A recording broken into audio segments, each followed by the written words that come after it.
people entitled to vote. 36 have voted, and as I said, some by proxy.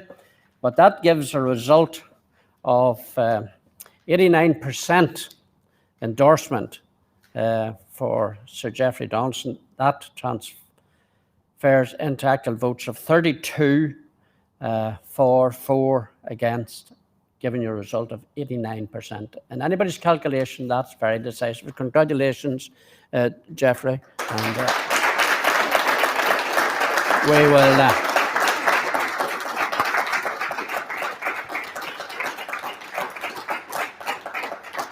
I'm going to ask Geoffrey to say a few words, and just hold tight, Geoffrey, till I get off screen for you to take my mic. All right.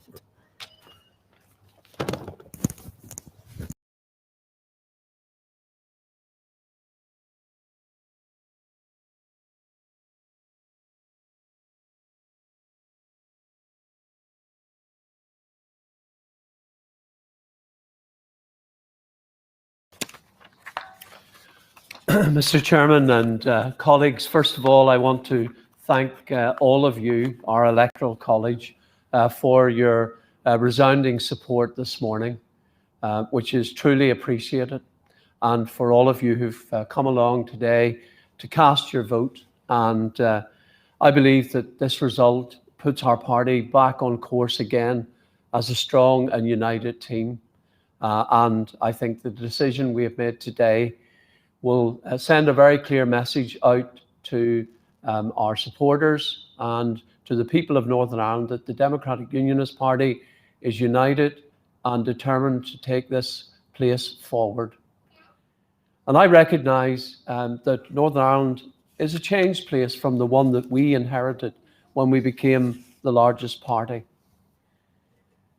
And I want to pay tribute to Arlene and to Edwin, and for the leadership that they've provided to our party. It's been a difficult time for the party. I recognise that.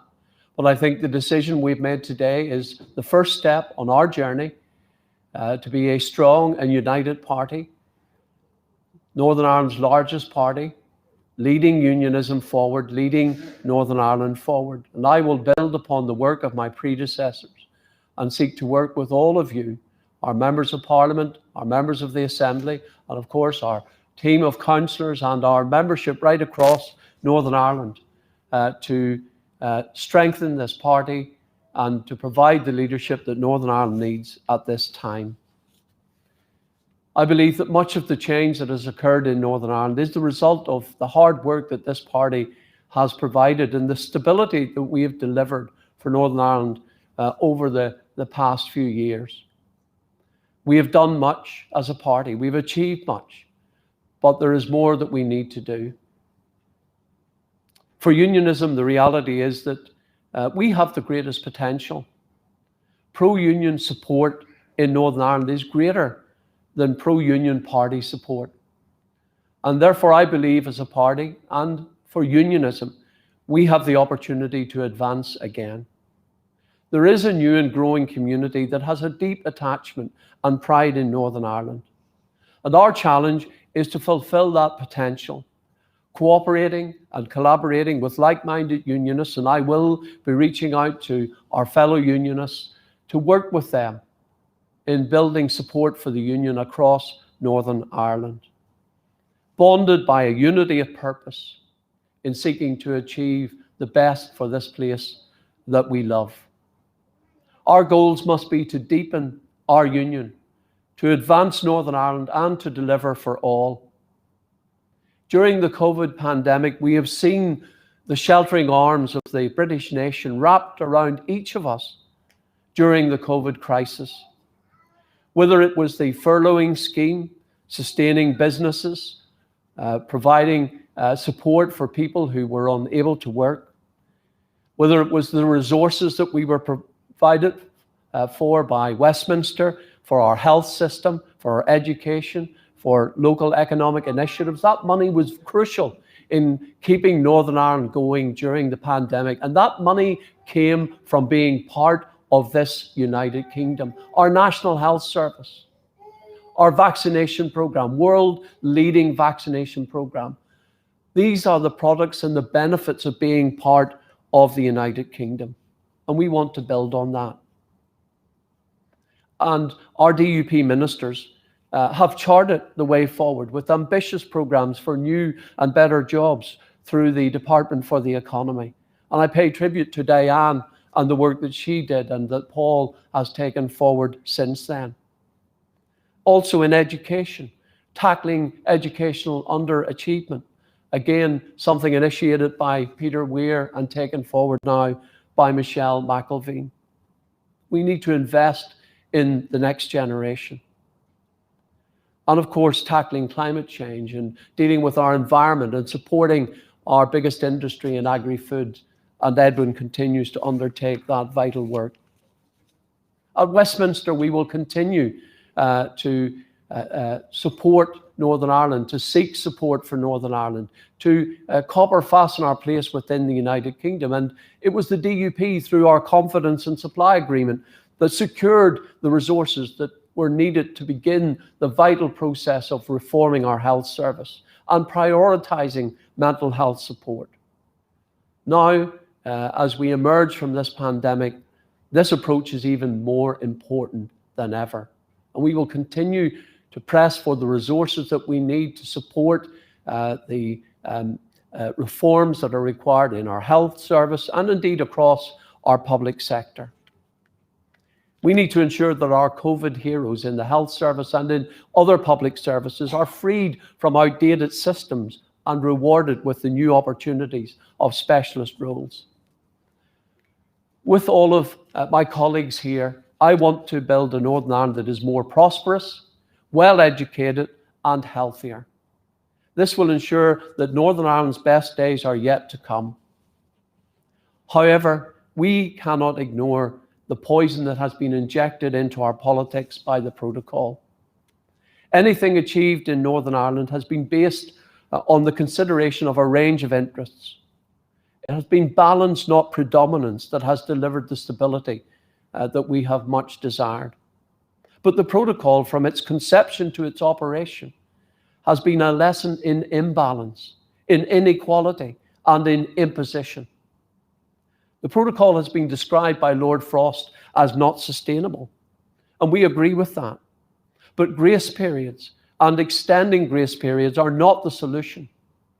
An extension of the unsustainable is not the answer. Many have already lost patience, and many more will, whether it is through the harm of the protocol, the arrogance of Brussels, or inaction in London.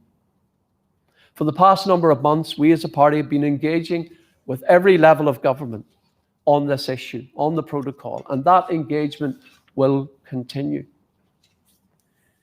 In the weeks ahead, it is likely that some movement will be made on the protocol, and we will welcome this. But any changes must also meet our tests of fully restoring Northern Ireland's place within the UK internal market, of restoring the rights that were given to Northern Ireland under Article 6 of the Act of Union, the right to trade freely with the rest of our own country. That is what we must restore.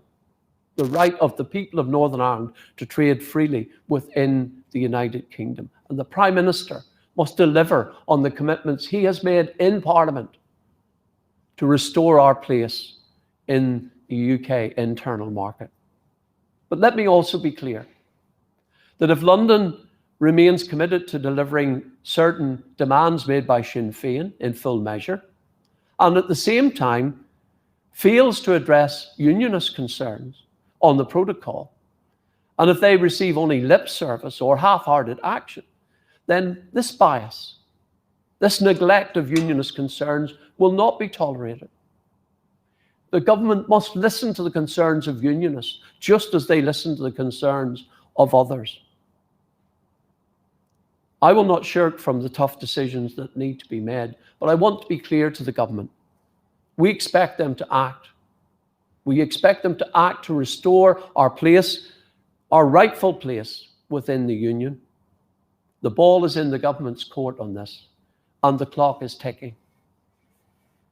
We must deal with this threat to our everyday life, this threat to our economy and to our politics. Unionist concerns matter.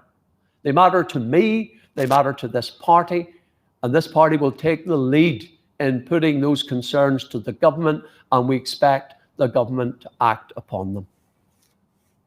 In its first century, Northern Ireland has demonstrated beyond measure our collective efforts to move forward, and I believe that in doing so, we are so much more than the sum of our individual parts.